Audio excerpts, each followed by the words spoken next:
Civil War is the story of a group of 4 military-embedded journalists who are racing the clock and other journalists to get to Washington, D.C. to interview the president of the proper United States. See, things have gone wrong in this alternate reality. California and Texas have split off and become the Western forces of the sovereign United States. And then, of course, you have your United States of the other 48 on the other side of the map who are doing their own thing. The politics of how this happened, not actually present in the story of Civil War, which may be a reason people are upset. But what is present here is a story of war photographers. I mean, really one war photographer, Kirsten Dunst Lee Miller, who is world-renowned at this point in the story when we pick up with her. She is older. She's been doing this for years, and she is tired, and she has seen all kinds of horror in her career as a war photographer, and she's intervened in functionally none of it, right? Only there to take a photo and document and send it back home as maybe a warning or a memory of, hey, here's this awful stuff that's happening around the world. Now that this is happening in the United States, her and her partner, let's see, I've got him here, Wagner Moira, who plays Joel. The two of them are going to travel to Washington, D.C. and interview the president, played by Nick Offerman, in his first interview, and I think they said 14 years. He hasn't done a single press interview. They're going to get there. They're going to beat everybody there right before they believe the United States will fold to the Western forces of California and Texas, and the Civil War will be over. So right before that happens, they want to get a word from the president. They want to hear what he has to say. And along the ride, they bring 2 stowaways. Kaylee Spaney, who plays Jessie, a young war photographer who sees Lee as her hero and wants to be just like her and wants to learn everything from her. And Stephen McKinley Henderson, who plays Sammy, a much older journalist who used to work for the New York Times and really isn't going anywhere, but he wants to try to get to Charlottesville to see some family. That's what he says. The 4 of them hop in a car that says press. They drive into the United States with 837 miles to go to get to D.C., and that is our feature. The movie is Civil War. Andy, what'd you think? So when I first saw the trailer for this, I kind of rolled my eyes out of my skull. I was like, this looks like something that's going to be like really preachy, taking advantage of like a contentious election year. Didn't really like the look of this at all, and I was really, really surprised that I ended up really loving this movie because it is very different. It's not the action film that the trailers portray to be. I mean, it looks like Saving Private Ryan in the United States, and it's not. Again, it's a meditative film about the importance of kind of film journalism, and it reminds me of like a post-apocalyptic film like The Road or something, where the apocalypse has happened. We don't really know why or how, but where are we now? And that's the situation we're in, where they're going on this big trip. They have to go everywhere they go. They don't really know who to trust. You don't know what side the people, and you're never really told which side is which or which side our journalists are with. And so the movie is really about the power and importance of journalism and photography and getting those boots on the ground kind of films in there. The movie has been accused of being both apolitical and overtly political. It definitely avoids being overtly right-wing or left-wing. Again, you're never told the details of the secession or what caused the Civil War or what the different factions are. It's more generally political in that it's kind of against fascism. We have a dictator president who's in a 3rd term. So there are hints. It's just, it avoids being very specific to current politics, which I think is probably a right step. So it's mostly slow, meditative. And then we get a big action sequence kind of the last 20 minutes, which is actually pretty impressive. So really surprised by this.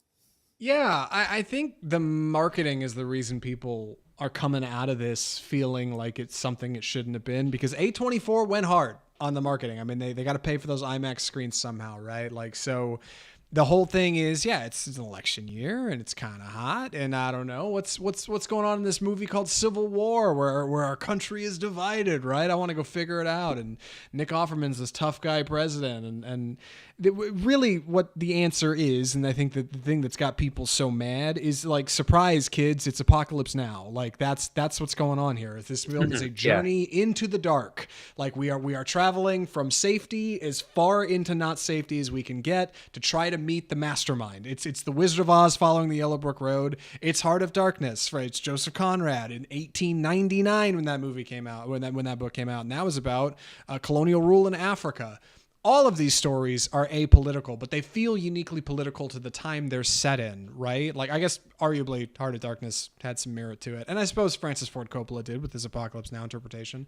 But Alex Garland is not so concerned with that here. He's genuinely telling the tale of war photography. Really, I think that's what it's got the most to say about, like what it means to document tragedy and horrible things, but not actually act upon it, and how that changes a person over the course of their life.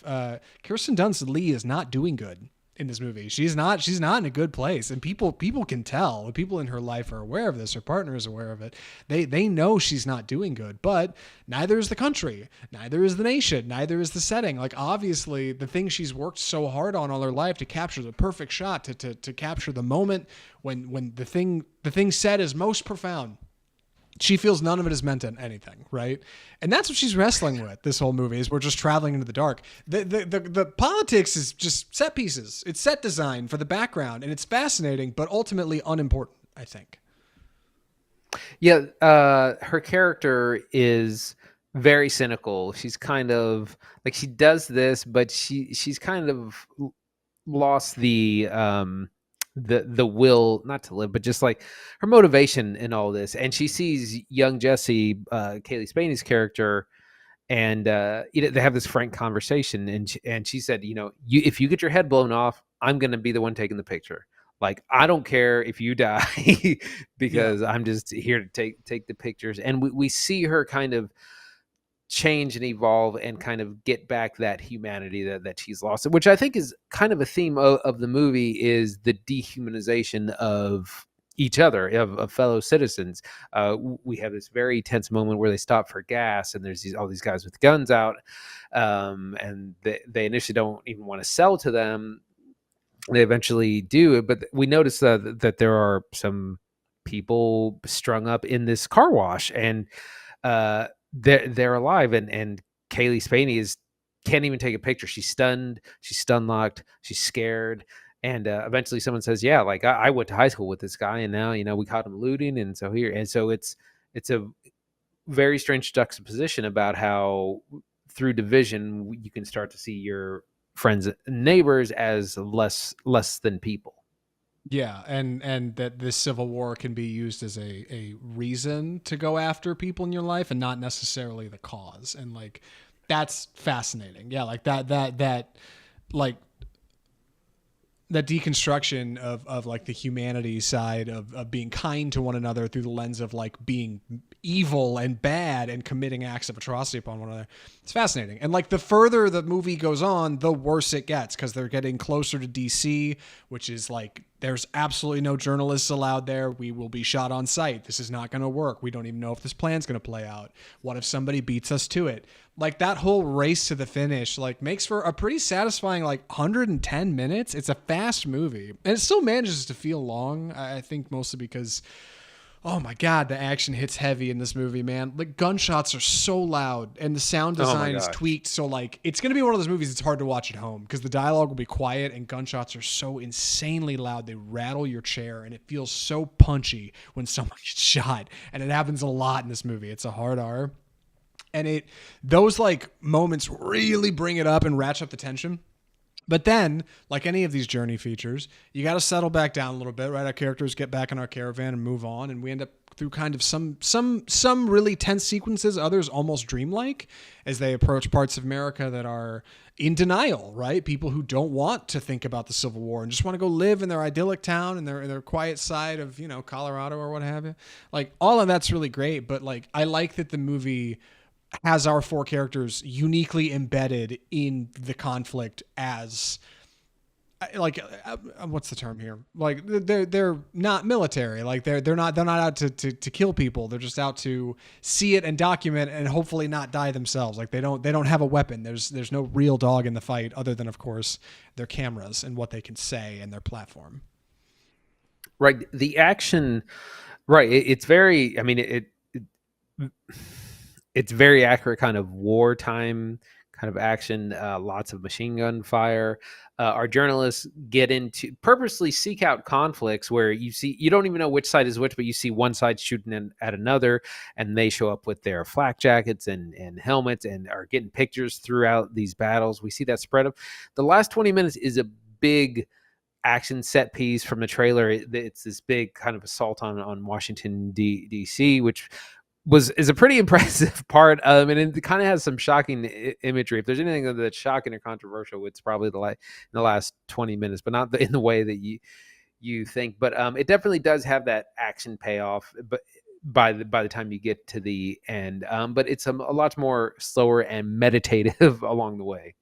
Yeah, and regarding that meditation, like it's also a good like theological payoff. The descent into darkness is a good time in Civil War.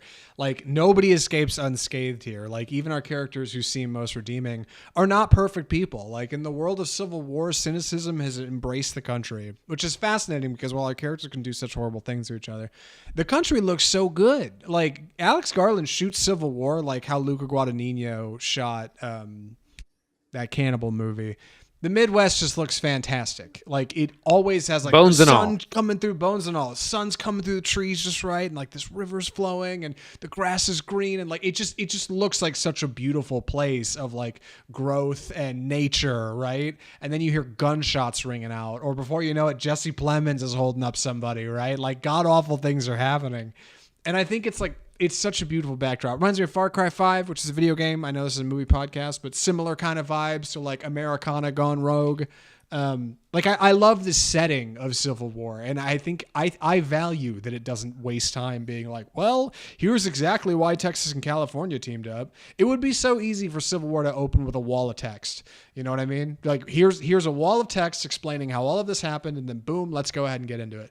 Doesn't waste time. That's not really important. Why the conflict is happening is irrelevant. The fact that the conflict is there and these characters are trying to capture it, like that's the moment. That's the thing they're looking for. Everything else is just marketing. Everything else is just like a whole lot of spin, which is kind of nuts. I think the only thing that kind of doesn't work as well for me is that our four lead characters are kind of very archetypal, and their relationships aren't really developed as much as I would have liked. We have the old grizzled reporter, we have the young ingenue upstart, we have the seasoned veteran male reporter, we have kind of the jock middle-aged person played by Wagner Moura.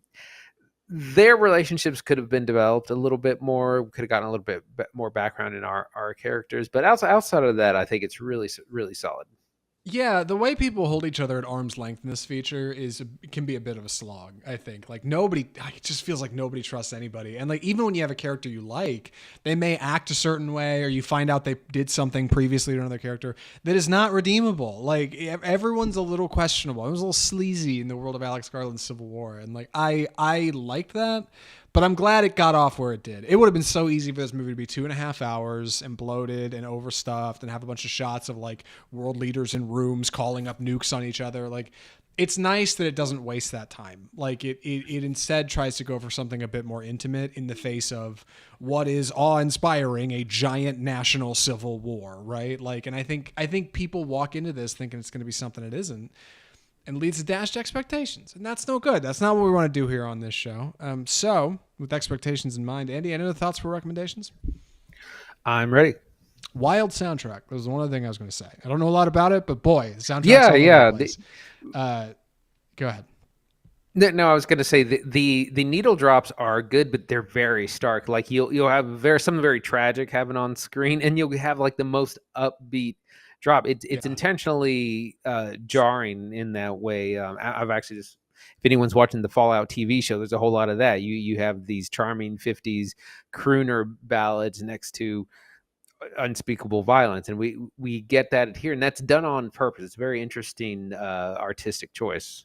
It's a good laugh. Couple good laughs, couple real dark laughs in Civil War, but keep an eye out for them. They're blinking, you'll miss them. Anyway, Andy, would you recommend Civil War?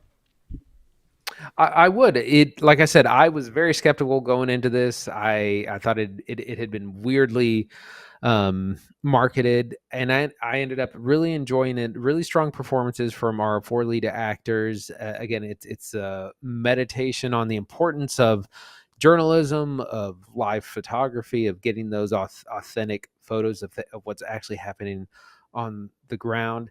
Lots of tension. Jesse Plemons shows up for 5 minutes and steals all the scenes. Really enjoyed this much more than I thought it would. It might be on my top 10 list, so highly recommend. Yeah, me too. I'm disappointed people didn't like it. I'm really surprised. I've read so many people come out and be like 2 stars trash. Like, really? Come on. Like, I'm a little surprised Garland wants to duck directing. I know we talked about it last week. Apparently he's walked some of that energy back. He's not saying he's out of the game, but he's clearly frustrated. He's like Lizzo, I guess. He's frustrated with the industry. But Men was a weird one. Men I thought was too indulgent. I think Men went too far. I really liked Annihilation. I'd put Civil War up next to that. Like, I think it's really interesting. I like it. I'm looking forward to watching it again. I would say go see Civil War. Go see it loud. Go see it loud. Yeah. Go see it in Dolby. Go see it in IMAX. Hold on to your hat, dude. Like, there's some scenes that'll rock you. They're really exciting. Civil War is good stuff.